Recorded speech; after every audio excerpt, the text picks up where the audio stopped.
चौक बाजारपेठमधील रस्ता लवकरच मोकळा श्वास घेणार अशी आशा चौक ग्रामस्थ, व्यापारी, ग्राहकांना निर्माण झाली आहे। अशा प्रकारे कामाची गती राहिल्यास गणपती बाप्पा मोरया यांचे आगमन सुखकर होईल अशीही अपेक्षा व्यक्त केली आहे। ग्रुप ग्रामपंचायत चौक हद्दीतील चौक बाजारपेठमधील रस्ता आणि गटाराचे काम सुरू आहे। हे काम सुरू असताना अनधिकृत बांधकाम, फेरीवाले, गटारातून जाणाऱ्या पाण्याचा योग्य निचरा, पाण्याची पाईपलाईन, विद्युत खांब, पार्किंग, वाहनांना येण्या जाण्यासाठी प्रवेश मार्ग अशा अनेक प्रकारच्या अडचणी समोर होत्या। त्यामुळे कामाची गती धीमी झाली होती। याची दखल स्थानिक स्तरावर घेण्यात आली। होणाऱ्या कामामुळे तात्पुरता त्रास होणे क्रमप्राप्त आहे।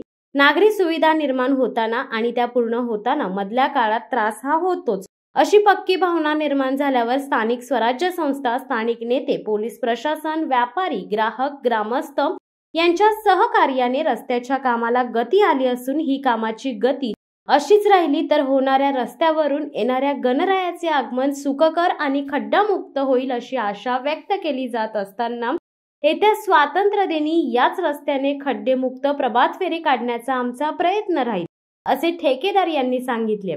या रस्त्याच्या कामाची पोलीस दूरक्षेत्र चौकचे प्रभारी विशाल पवार यांनी पाहणी केली आहे। शिवसत्ता टाइम्ससाठी अर्जुन कदम, चौक।